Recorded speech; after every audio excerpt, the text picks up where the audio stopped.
What's up, y'all? What's happening? I'm back here with another video. This time I'm actually gonna brew the coffee that I've been displaying on my Instagram and here on YouTube for like the past week or so. Finally! It's the Guatemalan inherit the coffee from Stumptown Coffee, single origin coffee. I said, coffee, coffee, coffee. Yeah, let's just get to brewing. I'm gonna show you guys how I brew coffee at home.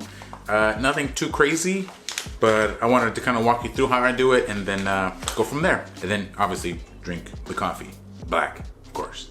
I'd like to add, before we start, one of the biggest hurdles I feel like people have with brewing coffee at home is, number one, patience. And I guess time kind of fits into that patience. As we ponder the mysteries of time, people just kind of don't make the time or don't have the patience to brew coffee at home, to brew good coffee at home. I mean, I think a lot of people brew coffee at home and it's just not adequate enough. I'm gonna be as nice as possible because I don't want to hurt anybody's feelings. I don't think it's that difficult.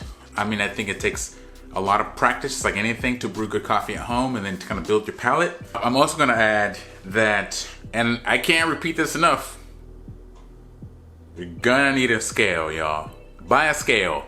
It don't cost more than $35, maybe $25 if you get like a cheap kitchen one. You need a scale to brew coffee at home. Like, there's just no way, I believe that you're gonna make a good coffee or good tasting coffee without a scale. You just can't. You just can't. Because I told you before, oh, you can't do that. Tablespoons are great. They're a great measurement. I know a lot of coffee companies and their websites kind of give those measurements for people who want like an easy way to make coffee by using tablespoons, and that's fine. But I have to highly recommend to get a scale. I don't know, you just have to. I'm telling you, it's gonna make a world of a difference if you buy a scale. Yeah, okay, let's get to brewing.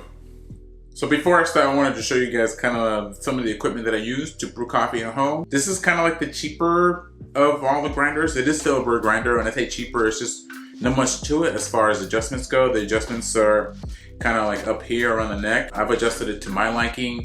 You can always adjust it to what you like. This kettle, this Kalita kettle, which I love so much, it's kind of expensive actually. It's about $100. I have this little dripper, so the coffee goes into here. You put this December dripper on top and it goes into that. You don't have to have one of these. You can just pour straight into a cup, but I have it just because it looks nice. Then obviously I have the December dripper. This is a bottomless December dripper. As you can see, there's a hole there. Then I have the Kalita filters as well. And then my coffee from Stumptown in my scale. It's pretty much my setup. Let's see what we can brew up.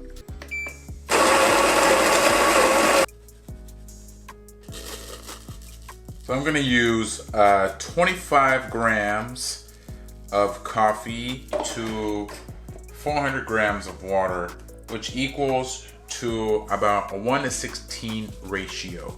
My water is to temperature now, to about 205 degrees, and I'm ready to brew. So I gotta make sure I set my timer right. Let's start.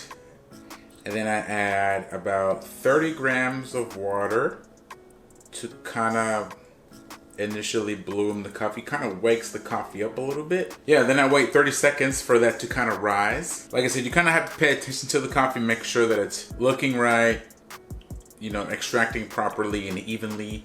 Total brew time is gonna be about 3.5 minutes.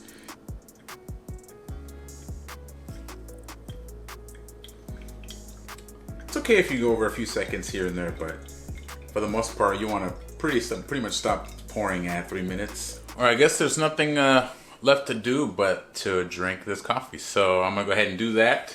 What I like to do is kind of swirl the coffee before I drink it. Make sure I get those acids kind of like mixed together before I drink it. And then let's see if you can hear the sound of coffee being poured into a cup. It's one of the best sounds ever.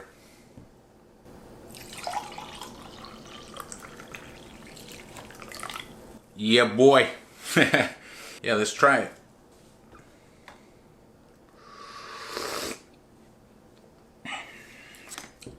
Kind of buttery. I mean, I'm not too fruity right now, but I feel like once it cools down a little bit, the fruitiness will come out a little bit more.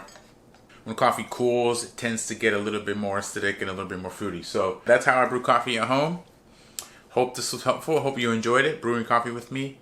And till next one, make sure to drink your coffee black like myself. But if you don't, that's okay. All right, peace.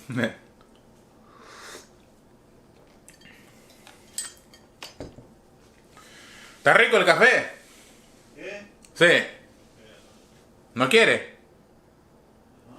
¿No quiere un poquito o no? ¿Sí o no? Si está rico, sí. Si está rico.